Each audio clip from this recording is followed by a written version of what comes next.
just landed on One Kid's Cyberspace Academy.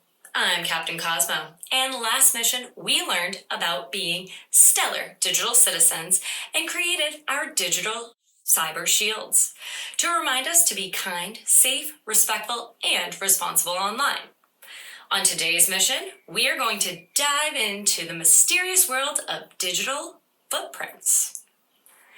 Mission 1. What is a digital footprint? Sounds strange, right?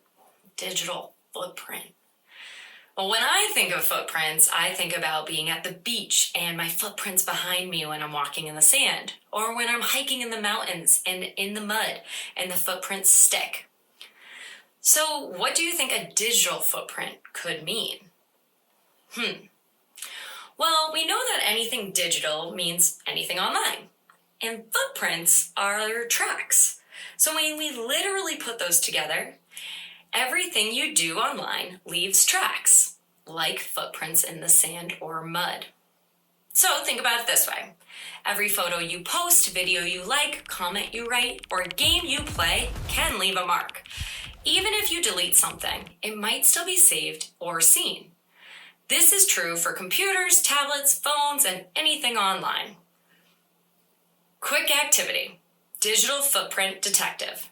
You're going to grab a pen and paper, and we're going to write down 5 things you've done on the internet this week. Examples could be watched a YouTube video, liked a TikTok, sent a message to a friend, commented on a post, played a video game, clicked a link, went on a website, the list goes on and on.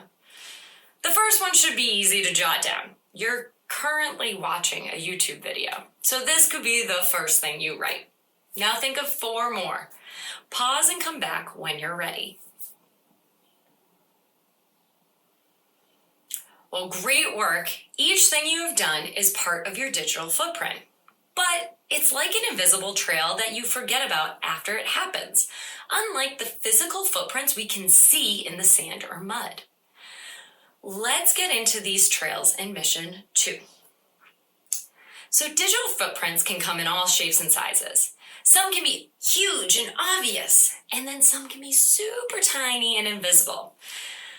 An example of an obvious footprint is posting a picture online to social media platforms or even gaming profiles. Let's use the example of your gaming profile. You decide to post a picture of you and your pet. In this case, I'm going to say a dog. You and your dog. That picture is obvious because it's something people can see and it's linked to you. Even if you delete it later, someone may have already saved it or taken a screenshot of it. It's like putting your name and photo on a wall that anyone online might walk past. Basically, whenever you post a picture, it's like saying, hey, it's me. This is a part of my story, which is the cool thing about sharing online.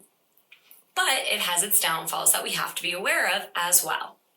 So make sure that the pictures you post and the comments you write are something you would be proud of to share now and share later in 5, 10, 15, 20 years.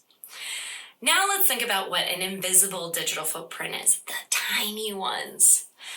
Imagine you're playing an online game and you don't post anything, but you click on a video, visit a new game site, search for cool dragons.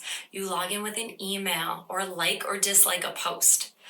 You didn't say anything about yourself, but companies and people can sometimes build a profile on you just by watching what you do in those clicks.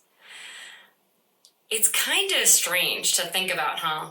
A stranger can find out what you're interested in or not by what you've searched. So your digital footprint is always there, so be mindful of it. Let's move on to mission 3, good footprints versus bad footprints. Footprints are not always bad. If you are kind in comments, make cool videos, spread positivity, and help friends online, those are awesome footprints to have. But being rude, showing private information, or posting something that you wouldn't want family members or friends to see, not so great. So that's why it's important to be mindful of what you do online, because everything can be seen. Okay, game time. It's called Keep It or Delete It. Let's play. I'm going to read out scenarios, and you say keep it or delete it. Ready? You post a meme that makes fun of someone's name. Delete it. Don't even post it. Making fun of someone's name is not cool and not nice. We want to post memes that are funny and positive. Okay, next one. You share your pet's picture and say, "Meet Mr. Whiskers." Keep it. You are sharing a cute photo of your pet. It doesn't give any context of your personal information other than you have a pet. And most people have pets. Next one. You comment on a friend's picture. "You look weird in this picture." Delete it. Don't write it. That is not a nice comment to share. The person posting might have loved that picture of themselves, hence the reason they posted it. We need to build people up and not tear people down. Next one. You post, "Be kind to everyone, even online." Keep it. That's spreading kindness, and that is a great digital footprint to leave. Last one. You post a video of yourself doing a silly dance in your school uniform. What do we think? You're actually going to want to delete that. Even though it's a fun, silly video, your school uniform can show where you go to school, so your location is disclosed.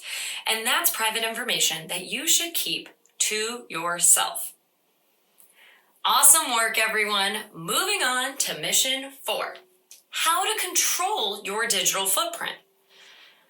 You don't have to be a hacker to control your digital footprint.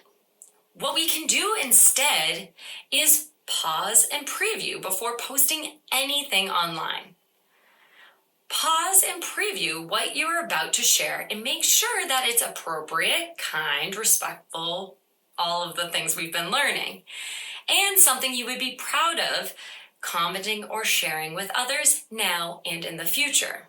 We also want to follow the 5 P's of positivity of a digital footprint. First one is profile. Only use your first name. Do not give your full name. That's too much personal information. 2, privacy. Keep your passwords and personal details private. Also ensure that you have your privacy settings on so that strangers can't view your profile. Your profile should only be for people you know. 3 would be permission. Make sure you have permission to view and share information online. Also, if you're going to post something about, let's say, your bestie, you need to ask your bestie first, even if it's a comment or a picture. It's their life in that post as well, so make sure it's okay with them. 4, positive. Make sure the information you share is positive. 5, protect. Keep evidence and don't bully back. Tell an adult immediately if you see inappropriate or unkind things online. Good job, everyone. Those are the 5 positive P's. On to mission number 5, building your own digital footprint. Just like last class, we're going to get creative. In this mission, you can virtually create or grab coloring materials and paper to design your own digital footprint. In this activity, we are going to think of your favorite application, websites, games played, messages, music, and anything you do online. We are going to draw a footprint on your virtual device or on your paper and fill the footprint in with drawings or words or things you might do online. Here is an example of a digital footprint. In each of the toes, I wrote the 5 positive P's. And then in the footprint, I drew in applications, calling friends, messaging, and certain common applications, and the games I may play as well. You can get creative and draw your digital footprint as you'd like. You can pause this video and create your own digital footprint, or finish the video and create after. Totally up to you. Great work today, everyone. Today, you all became digital footprint masters. Remember, what you post online can last forever. So make sure your footprints tell a positive story you want. Tune in next week as we blast off into the world of cyberbullying, what it is, and how to stop it. As always, stay safe, stay smart, and see you next time on One Kids Cyberspace Academy. Bye!